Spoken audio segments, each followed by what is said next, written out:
고린도전서 3장 1절. 신약성경 고린도전서 3장 1절입니다. 고린도전서 3장 1절 합독해 보겠습니다. 형제들아, 내가 신령한 자들을 대함과 같이 너희에게 말할 수 없어서 육신에 속한 자도 그리스도 안에서 어린아이들을 대함과 같이 하노라. 내가 너희를 젖으로 먹이고 밥으로 아니하였노니 이는 너희가 감당하지 못하겠으니거니와 지금도 못하리라. 너희는 아직도 육신에 속한 자로다.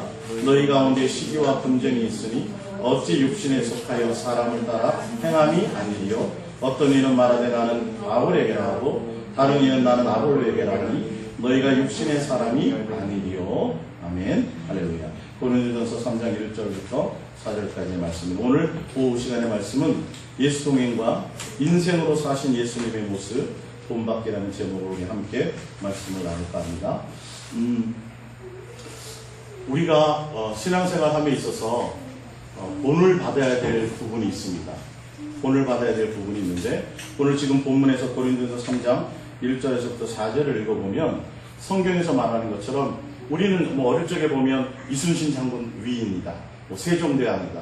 그래서 눈에 보이는 많은 사람들을 우리가 그 신앙의 모토로 또 아니면 연예인을 모토로 할 수도 있고요. 내 인생의 어떤 내가 의사가 훌륭한 의사가 되고 싶다 그러면 슈바이처 같은 분을 내가 본받고 싶다 이렇게 얘기하는데 성경에서 말하는 걸 보자는 거예요. 성경은 말하기를 사람을 본받으라 본받지 말라. 사람을 따라가지 말라. 오늘 보면 어떤 사람이 말하되 나는 바울에게라 하고 다른 이는 나는 아볼로에게라 하니 너희가 육신의 사람이 아니리요. 너희는 아직도 육신에 속한 자로다. 너희가 가운데 시기와 분쟁이 있으니 어찌 육신에 속한 사람을 속하여 사람을 따라 행함이 아니리요. 그러니까 우리가 본을 받아야 될 대상이 있는데 본을 받아야 될 대상은 결단코 사람이 아니라는 겁니다. 더더군다나 목사가 아니라는 거예요. 신앙의 어떤 선배들이 아니라는 거예요. 성경에 나와 있는 인물들이 아니라는 거예요. 정확하게 본을 받아야 될 분이 있는데 그분이 누군지 아세요? 예수 그리스도. 여러분 정확하게 알 것 같아요. 아니 어떻게 우리가 사람이 예수님을 닮아가요? 천만의 말씀 닮아가야 된다라고 성경은 얘기해요. 그러니까 우리의 기준을 사람의 수준에 두지 말고 아볼로나 바울이나 게바나 사람을 따라가는 걸 육에 속한 사람이라고 성경은 정의하고 있다는 거죠. 그러니까 육에 속한 사람을 따라가면 육신의 사람이 되는 거예요. 성경은 분명히 본을 받아야 될 사람이 있어요. 여러분의 기준을 삼아야 될 분이 있어요. 소크라테스도 아니고 공자도 아니고 성 어거스틴도 아니고 절대 다른 육에 속한 다른 사람이 아니라 누구여야 된다고요? 예수님. 그래서 성경을 통해서 성경은 누구에 대한 얘기예요? 예수님에 대한 얘기예요. 성경은 예수님에 대한 얘기를 하려고 그래요. 그래서 여러분들이 성경을 보면서 예수님을 닮아야 되겠구나. 예수님이 나의 본이구나를 먼저 알고 가셔야 돼요. 이거 하나만 제대로 알고 가셔도요. 신앙에 많은 것들을 뛰어넘을 수 있어요. 이해가 갔습니까? 예. 세상에 너무도 훌륭한 사람들이 많이 있잖아요. 우리보다 존경스러운 사람이 굉장히 많이 있어요. 스승된 자들이 있어요. 그러나 성경은 세상의 스승을 스승이라 하지 말라.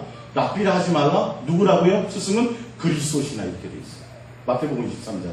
성경이 정리하는 걸 우리가 따라가야 되는데 우리는 성경은 그렇게 하고 되어 있는데 예수님을 닮아가려고 하지 않고 자꾸 사람을 기준 삼아서 지도자를 따라가려고 해요. 훌륭한 지도자.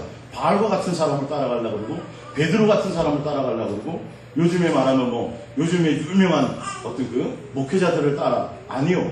참고는 할 수 있을지 모르지만 정확한 여러분들의 삶의 기준 정확한 여러분의 삶의 표본이 누구여야 되냐면 바로 예수님. 그래서 예수님이 우리의 본이 되기 위해서 이 땅에 오셔서 육체로 모든 고난을 당하시고 아픔을 당하시고 죽임까지 모든 것을 친히 다 담당하신 이유가 있어요. 우리에게 뭐가 되도록요? 본이 됩니다. 누구를 기준 삼으셔야 돼요? 예수님. 저도 안 돼요. 그죠? 여기 살만 쪄요. 예, 살찌니까 안 되고 주님을 기준 삼으세요. 이거는 굉장히 중요한 설교예요. 아주 중요한 거예요. 그러니까 지도자나 목회자나 교회에서 설교자들은 끊임없이 예수님이 본이 되도록 예수님을 소개해야 되고 성도들의 마음이 예수님을 중심으로 닮아갈 수 있는 곳에 초점을 두게 만들어야 되는데 다른 걸 자꾸 일을 시키려고 그러고 교회 일을 시키려고 해요. 사역을 자꾸 시키려고 그래요. 그게 주님 앞에 충성하는 거라고 가르쳐요. 아니요. 그것과 이것과는 전혀 관계가 없어요. 주님은 교회 일하라고 하신 적이 없어요. 주님께 붙어 있으라고 했죠. 주님의 지체, 그리스도의 지체란 말이에요. 몸의 지체란 말이에요. 우리가 주님께 붙어 있으면 일은 누가 하세요? 나무이신 그분이 하세요. 그래서 열매는 절로 과지를 통해서 절로 과실을 맺어요. 할렐루야. 우리가 할 일은 그 일이라고 성경은 분명히 되어져 있단 말이에요. 그러니까 여러분의 신앙의 본은 누구여야 된다? 예수님이어야 된다. 그래서 예수님을 기준으로 통해서 예수님을 닮아가야 되고, 예수님과 닮아가기 위해서는 어떻게 해야 돼요? 예수님과 가까워져야죠. 사귐이 있어야죠. 교제가 있어야죠. 할렐루야.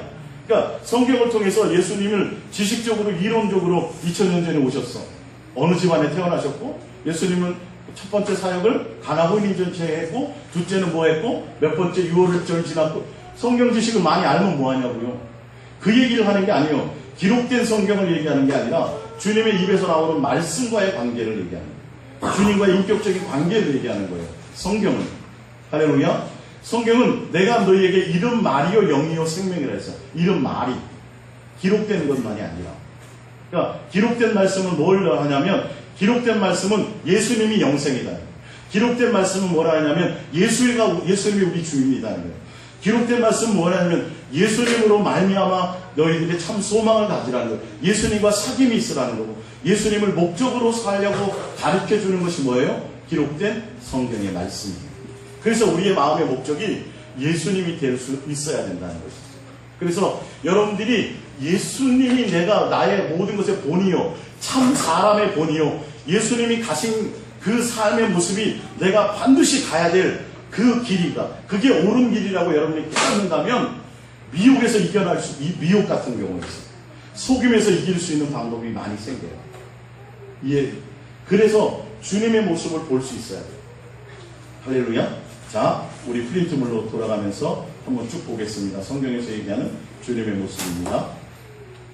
이사야서 53장 2절이죠. 이사야서 53장 2절 합독합니다. 그는 주 앞에서 자라나기를 연한 숨 같고 마른 땅에서 나온 뿌리 같아서 고운 모양도 없고 풍채도 없은즉 우리가 보기에 흠모할 만한 아름다운 것이 없도다. 예수님은 겉으로 이렇게 눈으로 드러나는 뭐 식스팩을 갖고 계시다든지 또 무슨 뭐 동안이라든지, 우리가 지금 세상의 기준으로 하는 세상에 아름답다, 세상에 멋있다, 세상으로 대단하다, 그러니까 외모에서도 풍기는 뭔가가 있잖아요. 사람들 보면, 지도자를 이렇게 보면 야, 참 저 사람 왕감이야, 야, 저 사람 대통령감 맞아, 뭔가 학식이 있어 보이고. 그러니까 그런데 눈을 돌리지 않도록 예수님은 그런 세상적인 기준의 모습으로 오지 않았어요. 키도 크고요, 멋있고요, 동안에다가 막 조건에 복근에다가 멋있게 외모로 오셨다면 그 자체로 많은 사람들이 따랐을 거예요. 여러분, 성경이 뭘 얘기하고 있는지를 좀 객관적으로 좀 보셔야 돼요. 그러니까 그 이새의 아들 중에서도 첫째 아들 얼마나 대단했어요. 그 기도만 해야 사무엘이 속을 정도였으니까, 야, 진짜 왕으로 기름 붓기 너무도 멋있다. 근데 하나님은 뭐라 그래요? 아니다. 그가 나를 버렸으면 나는 내가 내 마음에 합한 자가 아니다. 정말 별 볼 일 없었던 다윗, 소년 다윗에게 기름을 부었다라는 사실.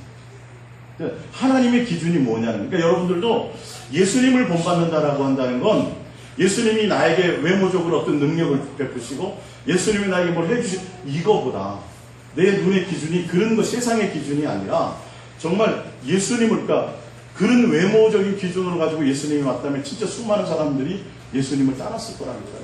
근데 그런 흠모할 만한 것이 아무것도 없었어요. 초라한 모습이에요. 왕이신데.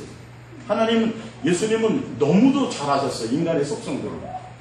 자, 이어서 계속 봅니다. 3절. 그는 멸시를 받아 사람들에게 버림을 받았으며 강고를 많이 겪었으며 질고를 하는 자라 마치 사람들이 그에게서 얼굴이 가는 것 같이 멸시를 당하였고 우리도 그를 귀히 여기지 아니하였도다. 7절입니다. 그가 곤욕을 당하여 괴로울 때에도 그의 입을 열지 아니하였으며 마치 도수장으로 끌려가는 어린 양과 털 깎는 자 앞에 잠잠한 양같이 그의 입을 열지 아니하였도다. 세상을 향하여 자기가 억울함을 당하고 고통을 당할 때 변명하거나 자기가 나름대로 자기를 합리화시키지 않았어요. 누구를 향했어요? 그의 마음, 예수님의 마음은요? 하나님 아버지를 향해서 한결같은 죽기까지 복종하고 죽기까지 순종하고 죽기까지 사랑의 모습을, 하나님 아버지의 사랑의 모습을 확증하기 위해서 끊임없이 육체를 갖고 고난과 고통을 받았으면서 억울함을 당하시면서 자기가 창조한 피조물에 의해서 억울하게, 그것도 죄인의 누명이었어요. 죄 없으신 분. 우리는 조금만 억울함을 당해도 못 견디잖아요. 그죠? 진짜로. 조금만 억울함을 당해도 그거 사람들이 그거 참기가 사실 제일 힘들어요. 누명을 쓰는 거.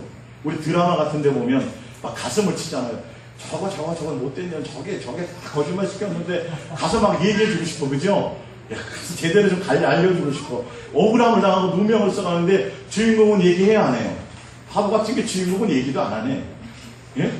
근데 그 악의 역을 맡은 사람은 그걸 이용해가지고 막 승승장구하고.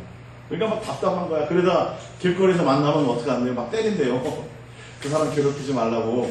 드라마인데 착각을 한다는 거죠. 우리 인생에도 마찬가지예요. 억울함을 당해도 예수님만큼 억울함을 당하는 사람이 어디 있겠어요. 근데 예수님은 어떤 분이시더라? 억울함을 생각지 않으시더라. 육에 속한 것들 때문에 예수님은 다른 마음을 쓰지 않으시더라. 그분은 오늘 오전의 말씀처럼 그분의 양식은 하나님의 온전한 뜻을 드러내는 것이죠. 하나님과 온전한 관계성을 우리에게 본을 보여주시는 것이었어요. 그분의 마음의 목적은 누구였어요? 하나님 아버지고 또한 주님에 대한 온전한 사랑의 관계였어요. 그러니까 우리가 자꾸 세상에 속한 것들의 마음을 두면요, 내가 못 참아 보죠. 5번 참으면 못 참고 많이 참아야 7번이고 그와 같아요. 그 예수님은 우리가 예수님의 본을 받는다는 것, 예수님이 우리를 향해서 당한 그 억울함을 아무 말씀도 하시지 않대요. 누구에게만 말씀하시더라? 심한 고난을 통곡과 눈물로 자기를 구원하실 자에게 하나님께 그 모든 것들을 아뢰었다. 그러니까 주님과 나와의 관계를 붙들고 가면 되는 거예요. 할렐루야. 그래서 우리가 절대 외모나 외형에 신경 쓰지 마세요. 내 세상에 어떤 것을 자꾸 외형적인 것들을 자꾸 갖추려고 하지 마시고 그것보다는 내 마음에 예수님에 대한 온전함을 채우는 것에 마음을 두시라는 거예요. 그게 예수님이 우리에게 바라시는 거고, 그래서 예수님은 흠모할 만한 아무 세상의 조건으로 봤을 때 조금이라도 마음을 뺏길 수 있을 만한 육적인 요소를 갖고 오시지 않으셨다는 겁니다. 빌립보서 2장 5절입니다. 빌립보서 2장 5절. 너희 안에 이 마음을 품으라. 곧 그리스도 예수의 마음이니 그는 근본 하나님의 본체이시나 하나님과 동등됨을 취할 것으로 여기지 아니하시고 오히려 자기를 비워 종의 형체를 가지사 사람들과 같이 되셨고 사람의 모양으로 나타나사 자기를 낮추시고 죽기까지 복종하셨으니 곧 십자가에 죽으십니다. 우리가 예수님을 닮아가야 될 부분은 다른 것이 아니라 높아지려고 하지 말아야 돼요. 예수님은 끊임없이 그 얘기를 하세요. 사두개인과 바리새인과 서기관들과 그 당시에 종교 지도자들에게 예수님은 끊임없이 뭐냐면 높아지려고 하지 마라. 높은 자리에 앉으려고 하지 말라. 대접받으려고 하지 말라. 계속 그 얘기를 하시거든요. 나는 오히려 뭐 하러 왔다? 섬기러 내 목숨을 주고 섬기러 하고 많은 분의 대성물로 내 목숨을 주려고 왔다라고 얘기하는 거예요. 그러니까 여러분 이거는 그냥 하는 소리가 아니에요. 내 마음의 본능에 어떤 일들을 통해서 무엇을 통해서 어디에서라도 내가 자꾸 높아지려고 한다거나 내가 누구에게 대접을 받으려고 한다거나 내 스스로 본능적으로 자꾸 남들을 무시하고 내가 남들보다 낫다고 생각하는 요소가 있다면 내가 아직도 주님과의 관계가 없는 거예요. 멀어져 있는 거예요. 이걸 예수님의 오늘 인생으로 오신 예수님의 모습 담기라는 것들을 보면서 우리는 참 인간으로 참 사람으로 살아갈 수 있는 모습이 무엇이어야 되는지를 예수님을 포커스로 보고 아닌 것을 빨리 제하여 버려야 돼요. 그 제하여 버리는 방법이 뭔지 아세요? 내가 더욱더 주님을 향하여 가까이 사귐이 있게 나가는 거예요. 주님과 더 가까워지는 거예요. 자꾸 예수님 앞에 사랑을 고백하며 예수님과 자꾸 교제 속에 있는 거예요. 그러면 자연스럽게 닮아가고 배워져 가게 돼 있어요. 육적인 사람들끼리도 부부끼리도 오래 살면 서로 닮는다 그러잖아요. 그러니까 동양 사람도 중국에 가면 우리나라 사람도 중국에 가서 오래 살면 중국 사람처럼 그렇게 보여진대요. 그게 그래요. 그리고 어떤 다른 환경에 가도 가장 쉽게 적응할 수 있는 게 바로 사람이에요. 그 환경 가운데 기후라든지 음식이나 이런 것들에 쉽게 적응할 수 있는 것처럼. 그러니까 우리도 예수님에 대한 온전한 본을 감고 성경을 통해서 기준을 예수님으로 닮아서 성경을 통해서 내가 아닌 것들은 빨리 제하여 버려야 되고 예수님을 가야 되는데 그 방법은 다른 것이 아니라 자꾸 내가 예수님을 향해서 마음을 드는 거예요.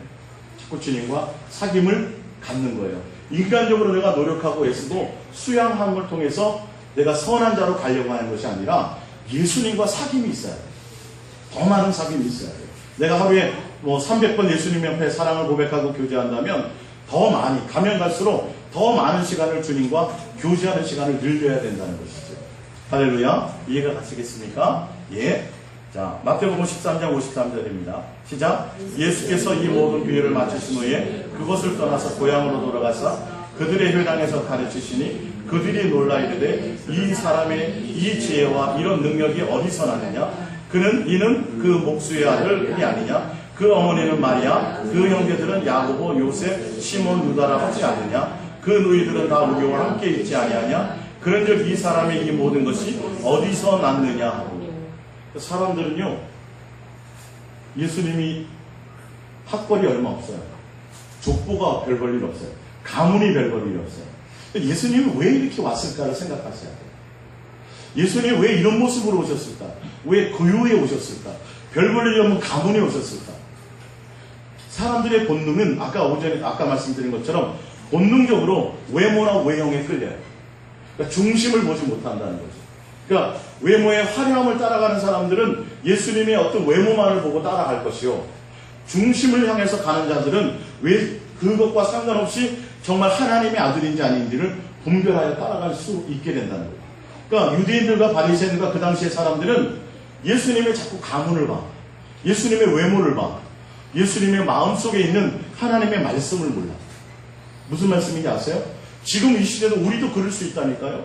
외모로 정말 큰 목회를 한다든지 그 사람이 대단한 어떤 이력을 가졌다든지 그 사람이 나가는 많은 수많은 능력이 있다든지 자꾸 외모로 느껴지는 그 외형적인 것들 때문에 그것을 따라가려고 한다는 거죠. 그게 아니라 그의 안에 그 외모와 상관없이 정말 예수가 있느냐 없느냐, 자꾸 그가 높아지려고 하느냐 아니냐를 봐야 돼요. 그 사람이 많은 사람들에게 인간을 대상으로 하고 사람들에게 칭송을 받고 사람들을 대상으로 신앙을 하고 있는지를 봐야 돼요. 종교적으로 자꾸 높아지려고 하는지를 봐야 돼요. 예수님은 전혀 그런 것이 없었다라는 거예요. 그러니까 예수님과 우리가 가까이 하고 예수님과 사귐이 있고 예수님의 온전한 복음을 가진 자라면 당연히 누구 모습이 나타날까요? 예수님의 모습이 나타나야 정상입니다.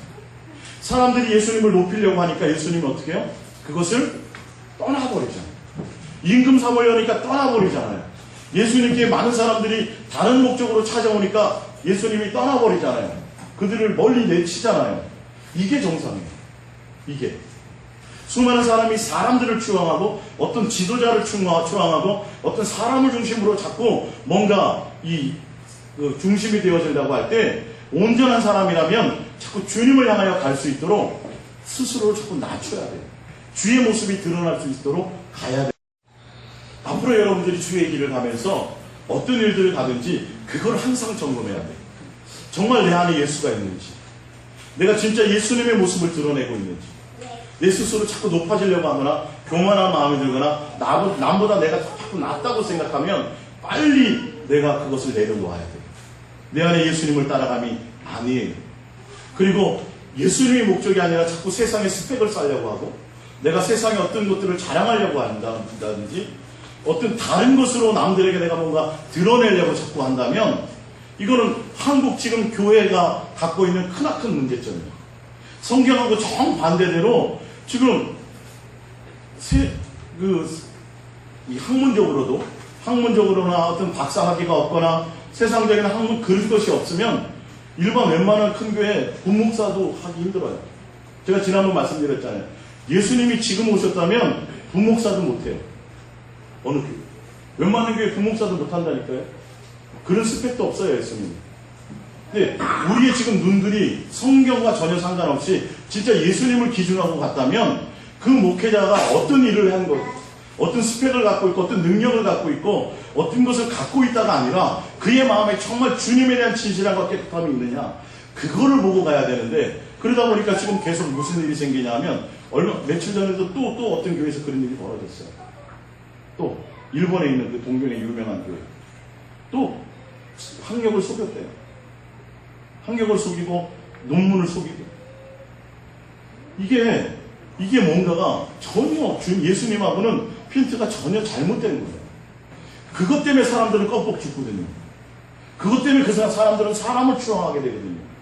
벌써 기준이 틀려진 거예요. 기준이 누구여야 돼요? 예수님의, 내 안에 예수가 있으면 예수님의 음성이 들리고 예수님의 모습을 볼 수 있어야 된다.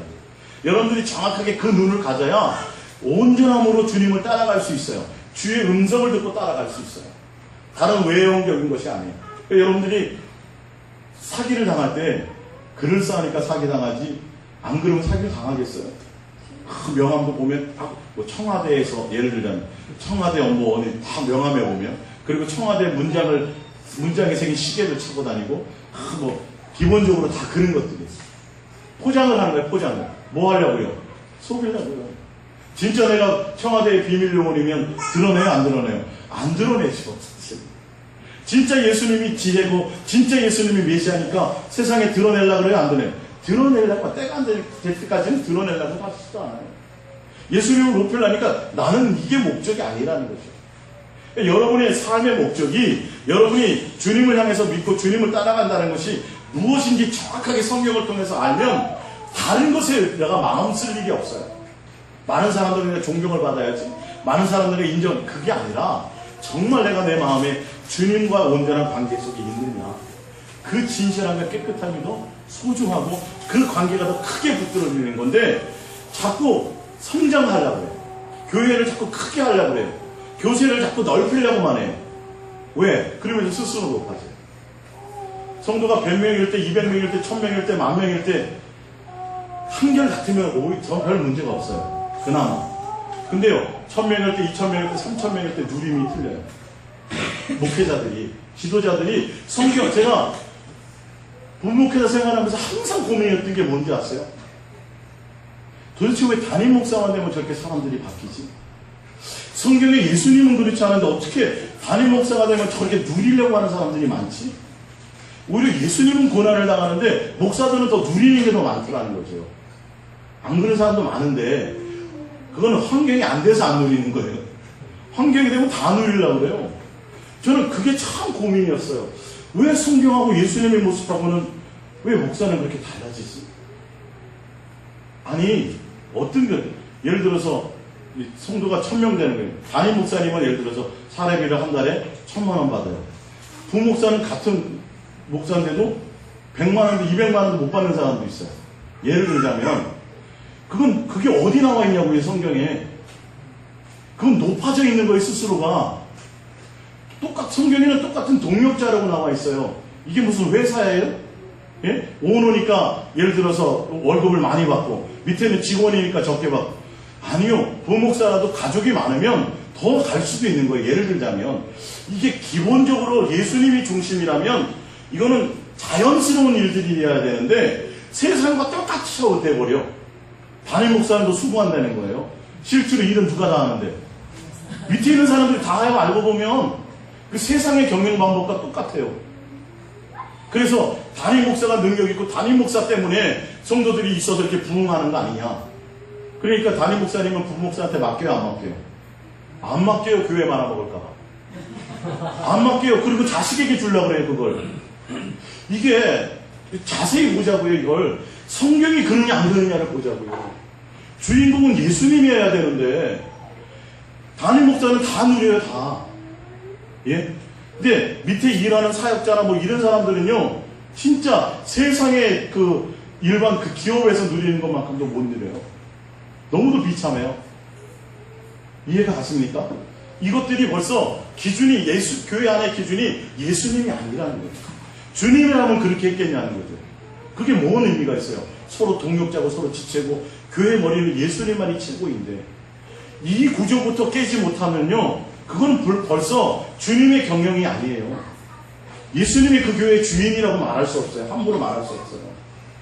진짜 제대로 된 주님의 관계라면 담임 목사는 그것부터 깨어지게 돼 있어요. 그건 깨야 돼요. 그건 대단한 것도 아니에요. 그리고도 깨봤자 그냥 기본이 돼야 된다는 거죠, 사실은.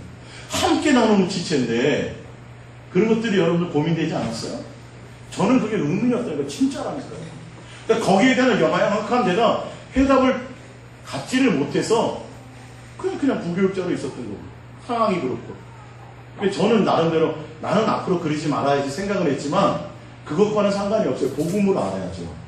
그거는 윤리와 도덕적으로 야, 그 목사님 참 대단하네 이 차원이 아니라 예수님이 돼야 되는, 예수화돼야 된다는 거죠. 주님의 심정으로 그것이 되어져야 된다는 거죠. 뭐 아들에게 안 물려주고 다른 사람에게 물려주는 거 대단하다? 그 대단한 것도 아니에요. 주님에게 주님이 하는 건데 근데 그게 대단한 사람이 돼버려요. 요즘에요. 희한하게 여러분 기준을 알자는 겁니다. 오늘 예수님이 우리의 본이라는 것이 뭐냐면 그분이 어떻게 살았냐를 봐요. 머리둘 곳도 없이 살았어요. 이 세상에 어떤 것을 목적으로 두고 살지도 않았어요. 부유함을 누리지 살지 않았어요. 언제 오로지 주님 하나님이랑 온전한 관계. 할렐루야. 자, 이어서 보겠습니다. 요한복음 7장 14절입니다. 시작. 이미 명절의 중간이 되어 예수께서 성전에 올라가서 가르치시니 유대인들이 놀랍게 여겨 이르되 이 사람은 배우지 아니하였거늘 어떻게 그를 아느냐 하니 예수께서 대답하여 이르시되 내 교훈은 내 것이 아니요 나를 보내신 이의 것이니라. 사람이 하나님의 뜻을 행하려 하면 이 교훈이 하나님께로부터 왔는지 내가 스스로 말함인지 알리라. 할렐루야. 여러분 성경은요 연구하고 배워서 가는 게 아니에요. 누가 알게 하셔야 돼요? 하늘에 계신 내 아버지 성령님이 하나님이 보내신 성령을 통해 알게 돼 있어요. 예수님도 지식적으로 학교를 나오신 분이 아니에요. 신학교 출신이 아니에요. 그분이 누구로 말미암아 알았어요? 예, 하나님 성령을 통해서. 그러니까 배우지 않았는데 어찌 저렇게 하냐. 예수님이 얘기하죠. 너희가 진짜 참 봅니다. 예수께서 대답하여 이르시되 내 교훈은 내 것이 아니요 나를 보내신 이의 것이라. 사람이 하나님의 뜻을 행하려 하면 이 말이에요. 온전히 하나님의 뜻 가운데 있으면 온전히 주님의 뜻대로 행하면 온전히 주님과 동행하게 되면 무엇으로 알게 되리라? 내가 배우지 않았지만 세상적인 지식과 학문으로 배워서 안 것이 아니라 성령을 통하여 알게 된 것이 무엇인지 너희도 알게 되리라. 할렐루야. 그 대표적인 인물이 누구예요? 베드로였어요. 베드로가 설교할 때 하루에 3,000명씩 돌아오니까 사람들이 놀라는 거야. 저 사람이 학문 없는 자였는데. 그 학문이 아니에요. 잘 알고 들으세요? 예. 베드로 학문이 없었대요, 베드로가. 제가 깜짝 놀랐잖아요. 어떻게 저렇게 설교를 잘하고 말을 해요? 누가 알게 했어요? 예, 성령을 그렇게 했어요. 주님 그러셔서 살아계신 하나님의 아들입니다. 누가 알게 하셨어요? 하늘에 계신 너희 아버지 성령님을 보내신 그 성령으로 말미암아 알게 되는 거예요. 주님의 일은 성령을 통해서 주님과 온전함을 되게 되고 성령을 통해서 주님과 온전한 사귐의 관계 속에서 그래서 마음을 열어 성경이 깨달아지는 거예요. 마음을 열어 주님을 알게 되는 거예요. 무식하고 유식하고 세상적인 학문과 세상적인 공부와 세상적인 철학을 가지면 이 성경에 대한 책은 좀 혹시 조금 이해가 더 빠를 수 있어요.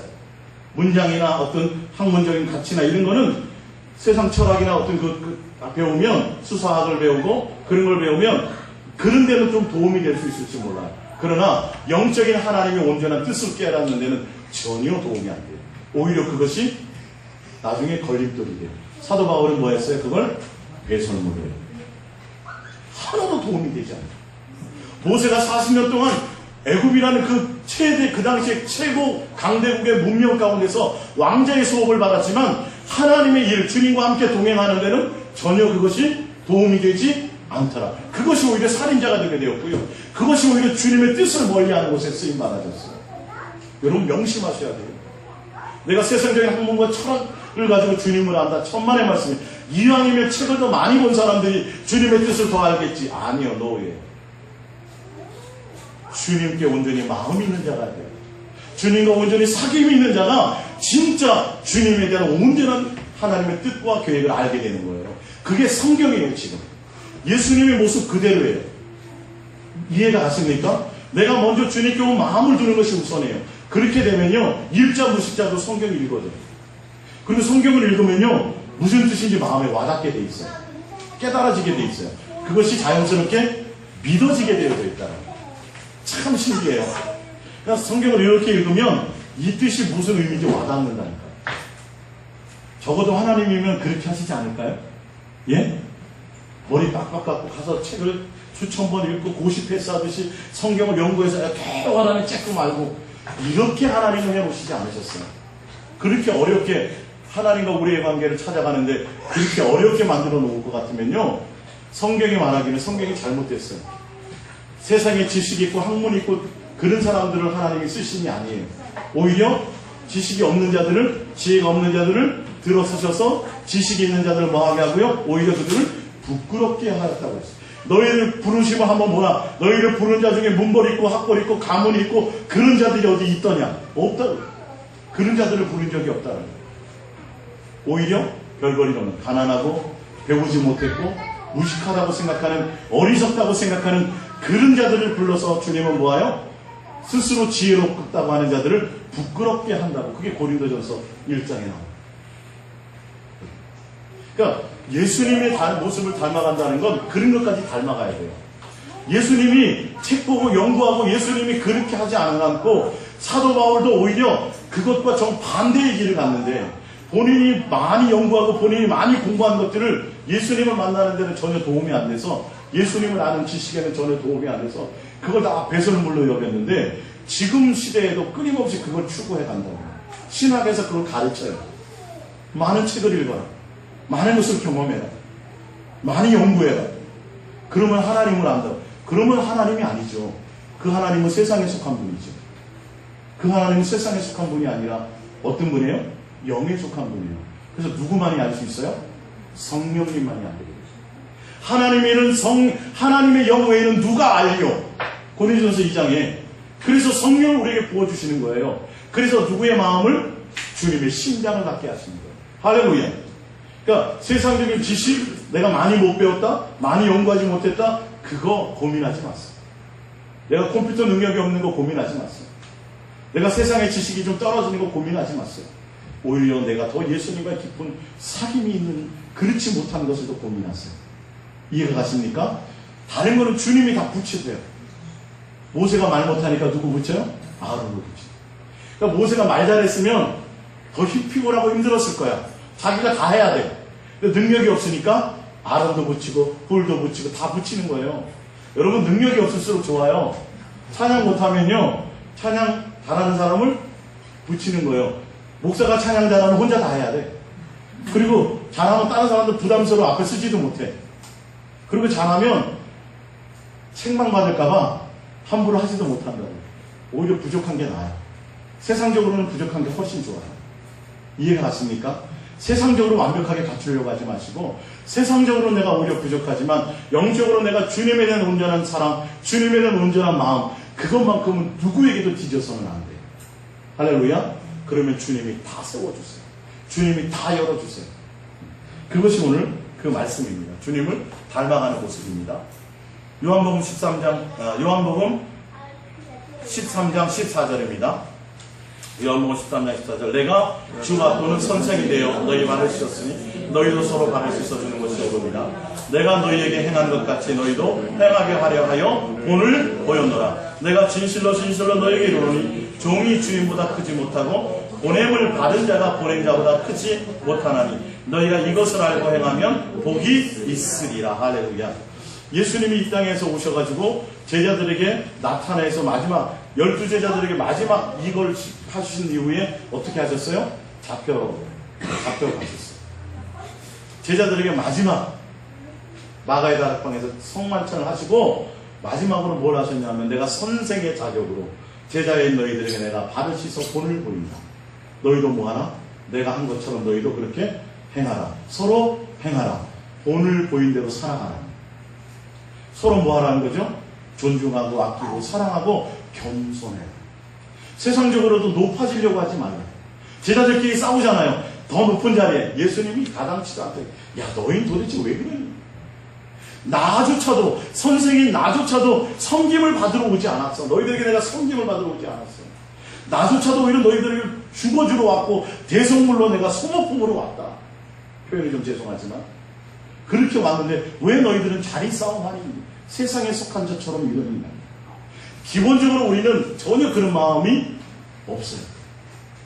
주님을 닮는다는 건 이런 것들을 자꾸 점검해야 되는 거예요. 내가 자꾸 남들에게 인정받고 남들에게 높아지고 내가 이런 것부터 자꾸 누가 나를 알아주지 않으면 서운하는 거, 이거 다 내려놔야 돼요. 교회 내에서 이 상처가 제일 많아요.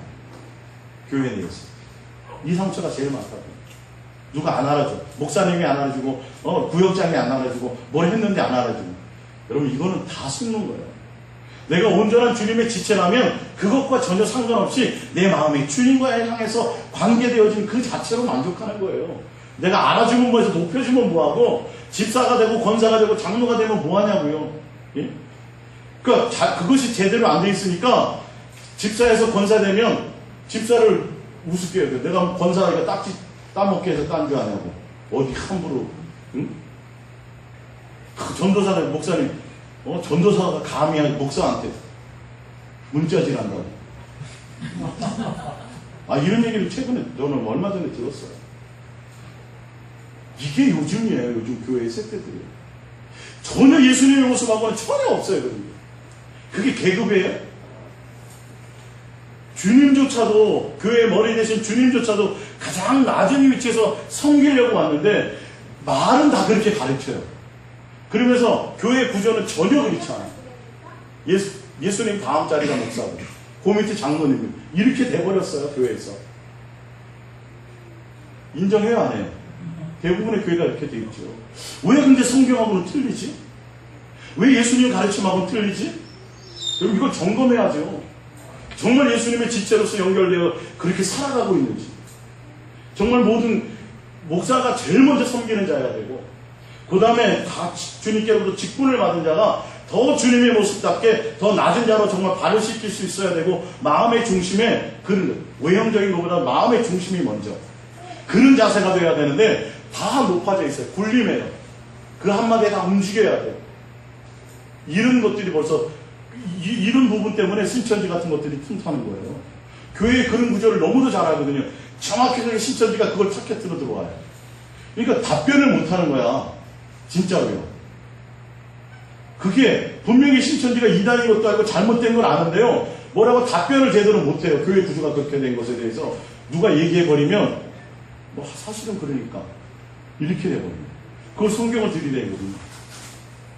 그러니까 목사를 개로 성경에 표현한다고 잘못된 거지만 목사를 개로 표현해버리고 예수님이 주인공이 되지 못해요. 그러니까 뻔히 잘못된 이단이라는 걸 알면서도 스스로 자기 섬기는 교회 내에서 구조가 그런 걸 보면서 자기가 거기서 상처받고 그러고 있으니까 맞네 그 말이 이렇게 돼버리는 거예요. 그러니까 교회가 그런 구조가 바뀌지 않으면요, 신천지 같은 것은 계속 나오게 돼 있어요. 나와서 개종을 해서 신천지에서 나와서 일반 교회 신앙생활 하려고 해도 신앙생활 할 곳이 없어져요. 그들이 뻔히 알고 있는데 구조가 완전히 바뀌어야 돼요. 예수님의 모습처럼 자연스럽게, 그게 억지로가 아니라 그러니까 모습으로 목사가 가서 나가서 청소하고 설거지하고 이런 거 말고, 그건 외형적으로도 할 수 있어요. 유대인과 바리새인들이 제일 잘했어요. 그런 거 말고 그냥 들으면 알잖아요. 대화 나눠보면 알잖아요. 마음의 중심이 교회 구조가 어떤 것인지 자연스럽게 주님의 모습으로 교회의 중심에 예수님이 머리가 될 수 있는 것으로 바뀌어지지 않으면 앞으로 끊임없이 그런 이단들은 나오게 되어져 있다는 거예요. 그러니까 우리가 앞으로 점점점 더 먼저 된 자로서 섬김의 모습이 있어야 돼요. 주님의 모습이. 할렐루야. 자, 봅니다. 베드로전서 2장입니다. 베드로전서 2장. 죄가 있어 매를 맞고 참으며 무슨 칭찬이었으며 그러나 선을 행함으로 고난을 받고 참으며 이는 하나님 앞에 아름다우니라. 이를 위하여 너희가 부르심을 받았으니 그리스도도 너희를 위하여 고난을 받으사 너희에게 본을 끼쳐 그 자취를 따라오게 하려 하셨느니라. 그는 죄를 범하지 아니하시고 그 입에 거짓도 없으시며 욕을 당하시되 맞대어 욕하지 아니하시고 고난을 당하시되 위협하지 아니하시고. 할렐루야. 예수님이 왜 고난 당하셨다고 돼 있어요? 우리에게 뭐가 되도록요? 본이 되도록. 성경에 나와 있어요. 여러분 철저하게 참 인간, 참 사람은 누군지 아세요? 예수님. 예수님을 바꾸고요. 고난을 당해도 우리는요, 다른 것에 마음 두면 안 돼요. 먼저 당하셔서 고난을 묵묵히 모든 것을 참고 인내하시고 하나님 아버지가 이끄시는 대로 순종하며 나갔던 예수님의 모습처럼 우리도 고난을 당하여도 주님처럼 인내하며 나가야 되는 거예요.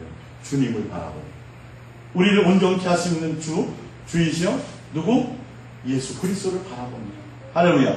믿음의 대상이요. 우리를 온전케 하신 주이신 예수 그리스도를 바라보며 가는 거죠. 그러니까 예수님은 철저하게 우리의 본이 되도록 그의 모든 삶이 다 그래요. 그래서 우리는 누구처럼 살아야 돼요? 예수님처럼. 그러기 위해서는 어떻게 해야 돼요? 예수님과 동행해야 돼요. 동행하지 않으면 절대 안 돼요. 다윗처럼 살아도 안 되고요. 바울처럼 살아도 절대 안 돼요. 누구처럼요? 예수님과 동행하면서 사셔야 되는 겁니다. 마태복음 11장 19절입니다. 인자는 와서 먹고 마심에 말하기를 보라. 먹기를 탐하고 포도를 즐기는 사람이요 세리와 죄인의 친구로다 하니 지혜는 그 행한 일로 인하여 옳다함을 얻는다. 예수님은요, 가난한 사람, 어려운 사람, 그 당시에 죄인이라고 취급하고 그 당시에 어때요? 사람 구실 못한다고 생각하는 손가락질 받는 그 당시의 시대에 왕따라고 하는 사람들과 가까이 지내셨어요. 종교적인 사람이 아니었어요, 예수님은. 근데 기독교조차도 자꾸 종교화되어져가지고. 예수님은 종교인의 사람이 아니에요. 예수님은 종교화하시면 절대 안 돼요. 예수님은 온전히 그 시대에, 예수님은 그 시대에 칭찬받고 대단하다고 생각하는 종교적인 사람들과 예수님은 가까이 하시지 않고요. 오히려 그 시대에 많은 사람들에게 버림받은 자와 함께 하셨어요. 할렐루야. 마태복음 11장, 마가복음 10장 33절입니다. 사람들이 예수께서 만져주심을 바라고 어린아이들을 데리고 오매 제자들이 꾸짖거늘 예수께서 보시고 노하시어 이르시되 어린아이들이 내게 오는 것을 용납하고 금하지 말라. 하나님의 나라가 이런 자의 것이니라. 내가 진실로 너희에게 이르노니 하나님의 나라를 어린아이와 같이 받들지 않는 자는 결단코 그곳에 들어가지 못하리라 하시고 그 어린아이들을 안고 그들 위에 안수하시고 축복하시니라. 할렐루야. 예수님과 가까워지고 예수님을 닮아가려고 하는 사람들은 누구와도 친해져야 돼요? 예, 어린아이와도 친해져요. 어린아이는 자기를 가까이 하는 사람과 자기를 좋아하는 사람을 알까요, 모를까요? 너무도 잘 알아요. 아이들은 순수하기 때문에요, 저 사람이 어떤 사람인지 금방 알아요. 여러분 집에 개를 키우다가도 보면요, 뭔가 좀 이렇게 좀 이상한 사람들은 개가 알아서 먼저 짖어요. 알아채는 경우가 많아요. 개들도, 짐승도. 성경에 보면 실제로 예수님이 액션만 취하신 것이 아니라 실제로 예수님은 아이들을 가까이 하는 걸 좋아하셨어요. 그래서 뭐까지 하세요? 안수까지, 축복 기도까지. 그 정도로 우리의 마음이 어떻게 해야 된다는 거죠? 예수님처럼 낮아지고 순수해져야 돼요. 여러분들 그걸 점검하셔야 돼요. 내가, 할렐루야, 정말 내가 어린아이 같은 마음, 어린아이가 친해질 수 있는지, 어린아이 같은 마음이 내 속에 있는지, 동심 같은 거 있는지, 그런 마음은 참 중요해요. 그러니까 제자들은 귀찮다는 거지. 교회에 어린아이들과 떠들고 막 성금도 안 나오지. 교회에 오면 그잖아. 애들 많아서 먹을 거나 많이 사줘야 되지. 시끄럽지. 예배 시간 방해되지. 본질을 몰라. 당연하죠. 윤리와 도덕적으로는. 세상적으로는 애들은 격리시켜야 맞고, 그죠? 애들은 오히려 애들보다 어른이 많이 오는 게 나아. 애들이 뭐 전도해봤자 그 걔네들이 클 때까지 뭐 믿는다는 보장도 없고.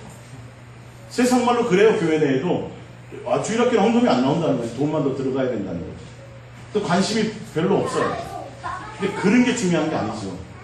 예수님이 얘기하는 건 그런 게 아니라 어린아이는 어린아이대로 주님과의 관계성 속에서 떠들면 어때요? 어린아이가, 예? 상관없어요. 예수님은 그걸 용납한다 안 한다? 용납한다. 떠들고 맨날 딴짓하는 것 같아도 들어요 안 들어요? 들어요. 걔네들만큼 순수하게 예수님 앞에 오는 자들이 없어. 거기 예수님을 꽉 채우고 있지만 병 고치는 목적으로 오고요.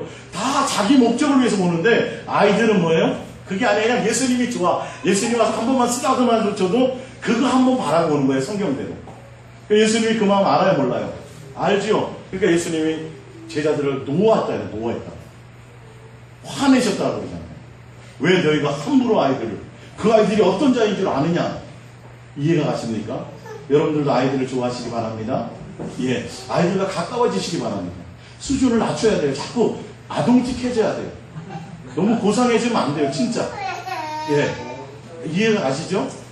교회는 저 아이들, 그러니까 제가 설교하다가 아이들 떠들고 웃고 그래도 저는 더 듣기 좋아요.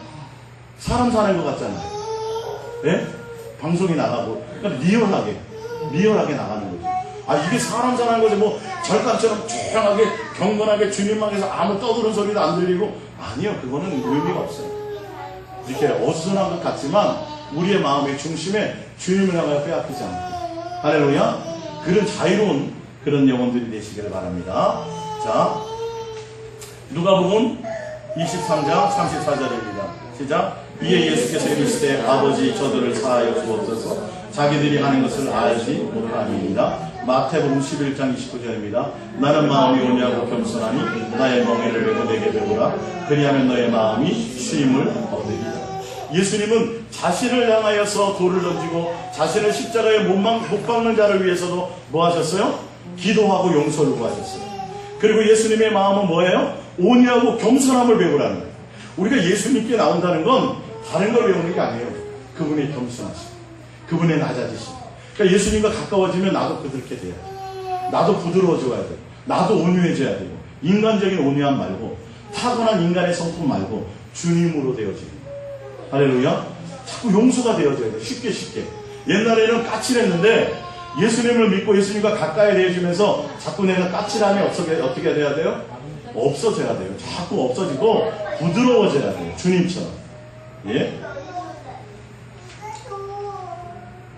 마태복음 12장 16절입니다. 시작. 자기를 나타내지 말라 경고하셨으니 이는 선지자 이사야를 통하여 말씀하셨다. 보라 내가 택한 종 곧 내 마음에 기뻐하는 바 내가 사랑하는 자로다. 내가 그 영을 그에게 줄 터이니 그가 심판을 이방에 알게 하리라. 19절입니다. 그는 다투지도 아니하며 들리지도 아니하리니 아무도 길에서 그 소리를 듣지 못하리라. 상한 갈대를 꺾지 아니하며 꺼져가는 심지를 끄지 아니하시기를 심판하여 이길 때까지 하리니. 할렐루야. 예수님은 어떤 분이라고요? 다투지도 않고요, 들리지도 않은 것을 화내지도 아니하시고요, 아무도 길에서 그 소리를 듣지 못하리라. 어떤 자기 목소리를 심하게 내지도 않았어요. 20절. 상한 갈대를 꺾지 아니하며 꺼져가는 심지를 끄지 아니하시기를 심판하여 이를 때까지 하리니. 할렐루야. 예. 예수님의 모습이 이 모습이에요. 근데 그 당시에 예수님을 안다고 하고 하나님을 믿는다고 하는 종교 지도자들을 보자 말이에요. 종교 지도자들은 판단하고 정죄하고 교회에서 높은 자리에서 함부로 사람들에게 대하고, 지금 이 시대의 종교 지도자들은 마찬가지예요. 교세가 있다고 하는 사람들 마찬가지예요. 스스로가 약물이의 본이 돼야 되는데 약물이들의 주관자가 돼버려요. 예수님조차도 뭐 하는데요? 예수님조차도 용서하고 예수님조차도 화내지 않고 예수님조차도 사랑할 때를 꺾지 않으시는 분이시고 예수님조차도 끝까지 긍휼해 하시고 예수님조차도 온유하고 겸손하신 분인데 하나님의 예수님의 종이라고 하는 사람들이 오히려 더 반대, 심판자의 자리에 서서 높은 자리에 서서 판단하고 정죄하고 본인들이 종교적으로 본인들이 모든 것들을 좌지우지해버리는 자들의 위치에 선다는 걸 보셔야죠. 여러분, 교세를 보지 마세요. 대단한 학문을 보지 마세요. 그의 능력을 보지 마세요. 그의 온전한 그리스도의 성품이 있느냐를 보세요. 주의 모습이 닮을 것이 있느냐를 보세요. 그의 누림을 보세요. 그러니까 세상을 가지고 누리고 있는지. 교회가 성장해서 누리는 그것도 어느 정도죠. 이거는 세상의 사람들과 도가 너무도 지나치. 성도들의 삶과도 전혀 그것들이 맞지 않아. 밸런스가 맞지 않아. 성도들의 1년 연봉이 1억이 되는 사람이 몇 명 없는데 담임 목사가 이런 연봉을 받는다든지 이런 것들은 온전한 것이 못 돼. 이해가 가십니까? 여러분들이 그래서 성경을 통해서 제가 오늘 왜 예수님의 모습을 보내 우리가 그 모습을 보고 가야 되고 그리고 우리가 사람들에게 속지도 말아야 된다는 거예요. 아무리 훌륭한 사람이라도 사람을 따라감이 아니라 누구를 따라가야 돼요? 예수님을 따라가야 된다는 것을 아시기 바랍니다. 할렐루야. 예. 마태복음 20장 26절입니다. 너희들 중에는 그렇지 않아야 하느니 너희 중에 누구든지 크고자 하는 자는 너희를 섬기는 자가 되고 너희 중에 누구든지 으뜸이 되고자 하는 자는 너희 중에 종이 되어야 하리라. 28절. 인자가 온 것은 섬김을 받으려 함이 아니라 도리어 섬기려 하고 자기 목숨을 많은 사람들의 대선물로 주려 함이니라. 할렐루야. 예수님이 오신 목적이 이건데요. 교회는 정반대예요. 지금 교회 지도자들 성도들보다 더 많이 배우고 더 많이 연구하고 더 많이 기도하고 더 많이 노력해서 성도들의 머리에서 위에서 좌지우지하고 높아지려고 하는 것이 목적이에요. 뭐가 돼야 돼요? 섬기는 것이 목적이에요. 섬기기 위해서 누구와 가까워져야 돼요? 세상의 학문과 가까워질 필요 없어요. 예수님과 가까워져야 돼요. 할렐루야. 그래서 그것에 본이 되어야 되는데 본질이 사람을 대상으로 하다 보니까 다 사람보다 자기 성도들보다 더 많이 배워야 된다고 생각하고 성도들보다 더 많은 것을 추구해야 된다고 생각해요. 성도들보다 더 많은 스펙을 쌓아야 된다고 생각해요. 그래야 그곳에 성도들이 복종한다고 생각하는 거예요. 아니요.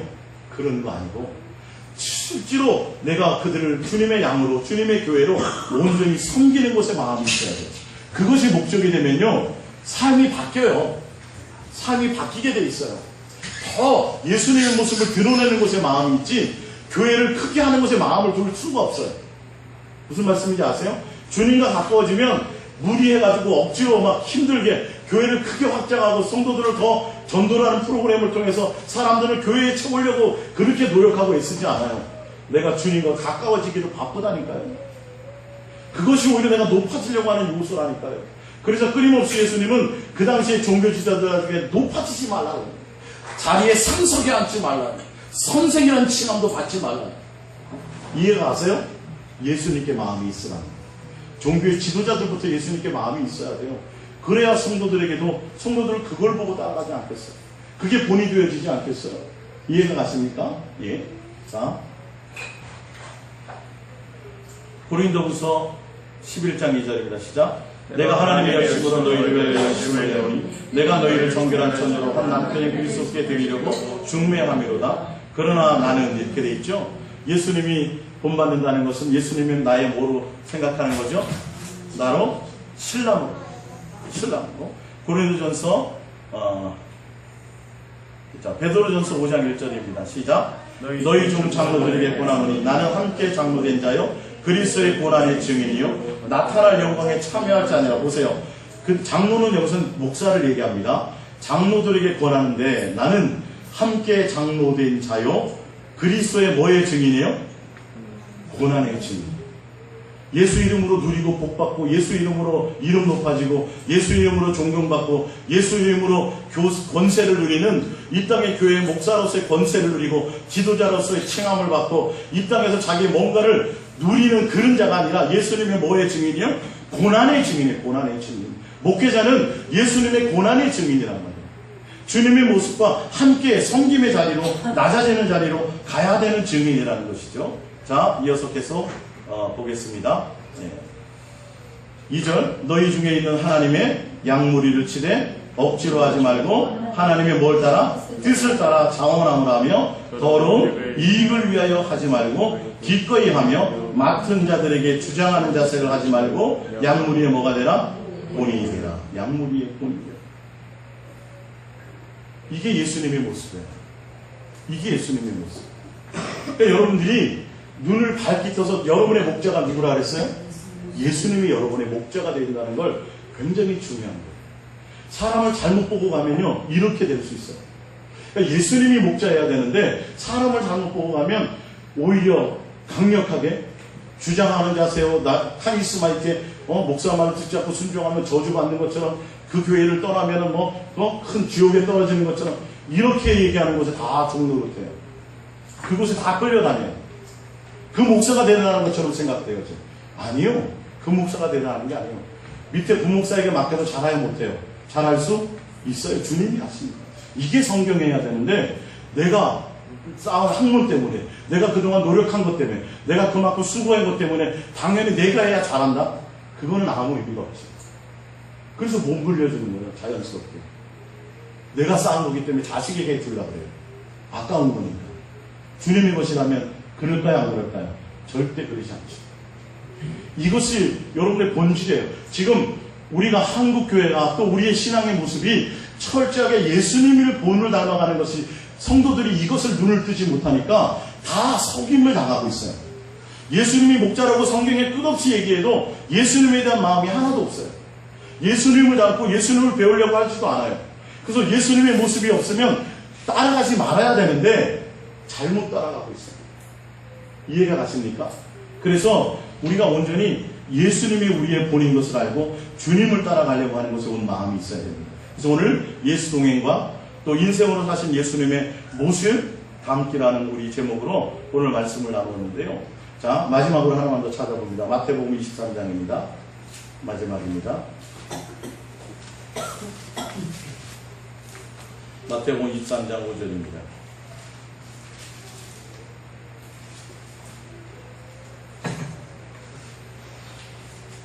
마태복음 23장 5절 합독합니다. 그들의 모든 행위를 사람에게 보이고자 하니 곧 그 경문길을 넓게 하며 옷수를 길게 하고 잔치의 윗자리와 회당의 높은 자리와 시장에서 문안받는 것과 사람에게 랍비라 칭함을 받는 것을 좋아하느니라. 그러나 너희는 랍비라 칭함을 받지 말라. 너희 선생은 하나요 너희는 다 형제니라. 땅에 있는 자를 아버지라 하지 말라. 너희 아버지는 한 분이시니 곧 하늘에 계신 이시니라. 또한 지도자라 칭함을 받지 말라. 너희의 지도자는 한 분이시니 곧 그리스도시니라. 너희 중에 큰 자는 너희를 섬기는 자가 되어야 하니라. 누구든지 자기를 높이는 자는 낮아지고 누구든지 자기를 낮추는 자는 높아지리라. 예수님이 직접 하신 말씀입니다. 그 당시에 누구에게요? 종교 지도자들. 지금 우리에게도 마찬가지입니다. 여러분이 높아지려고 하지 마세요. 사람에 보이려고 신앙생활 하지도 마세요. 그리고 높아지려고 하는 자들이 어떤 자인지 명확하게 여러분들이 구분하세요. 주님의 종인지 온전히 예수님을 향해서 예수님의 참된 중매자인지 그들이 그 자리에서 예수님의 자리를 탐하고 있는지 명확하게 여러분들이 보고 가셔야 돼요. 그 안에 예수가 있는지 없는지를 보고 가셔야 돼요. 여러분들 분별하셔야 되고 그래야 여러분들도 이런 자리에 오르지 않아요. 남들이 높여주는 것을 즐겨하지 않아요. 오히려 더 뭐예요? 두려워하고 내쳐야 돼요. 예수님처럼. 사도 바울과 바울을 디모데를 신으로 스스와 무슨 신으로 섬기려고 하니까 어떻게 해요? 나도 당신과 똑같은 성정이 있는 사람이다. 나를 도대체 어떻게 하려고 무슨 하나님 앞에 큰 벌을 받게 하려고 그러느냐가 어떻게 해요? 내치잖아요. 절대 사람들 앞에 높아지지 마세요. 내 스스로도 누가 높여주지 않는다고 알아주지 않는다고 우리가 시험에 들어서도 안 돼요. 그리고 스스로 높여서 교세를 크게 하고 그런 것들 가지고 자꾸 세상의 지도자로 칭함받고 세상의 명함을 더 드높이려고 그러고 스스로가 자꾸 높아지려고 하는 자들을 절대 따라가지 마세요. 아무리 그 사람이 대단해도 마음 자체를 누구에게 둬야 되는 줄 아세요? 여러분들은 예수님께 놔주세요. 그러다 보면 보여요. 그러다 보면 하나님의 사람이 어떤 사람인지 보이게 되어져 있어요. 할렐루야. 여러분의 마음의 중심에 누가 되어야 된다고요? 내 안에 예수가 주인 되셔야 돼요. 예수가 여러분들의 참 모델이 되셔야 돼요. 예수가 여러분들의 본이 되셔야 되고 예수님이 여러분의 삶의 목적이 되셔야 돼요. 인간적으로 대단한 성품이 온유하고 대단하고 자선사업을 많이 하고 많은 사람들을 도와주고 이런 것만 그거 아무 의미 없어요. 그것이 기준이 아니라 누가 기준이어야 돼요? 예수. 그래서 사람 따라가면 여러분 아직도 육에 속한 사람. 내 안에 예수가 있으면 누구의 모습만 보일까요? 예수님의 모습일 거예요. 상대편에게 예수님의 모습이 100가지 중에 99가지가 아니고 한 가지만 있어도 그 한 가지 모습이 보이게 돼 있어요. 이해가 가세요? 할렐루야. 내 안에 예수를 본으로 가면 상대편에게 99가지가 예수님의 모습이 아니야. 한 가지 모습만 있어. 그 모습만 보게 돼 있다. 좋은 점만 보게 돼 있다. 그리고 우리는 누구를 따라가요? 그리스도를 따라갔어요. 예수님을 따라가시고 예수님이 여러분의 참 본이 되시기를, 기준이 되시기를 예수님의 이름으로 축복합니다. 우리 말씀 생각하면서 우리 기도합니다. 예수님과 인생으로 사신 예수님의 모습을 성경을 통해서 보면서 나도 예수님처럼 가야 되겠다 기도합니다.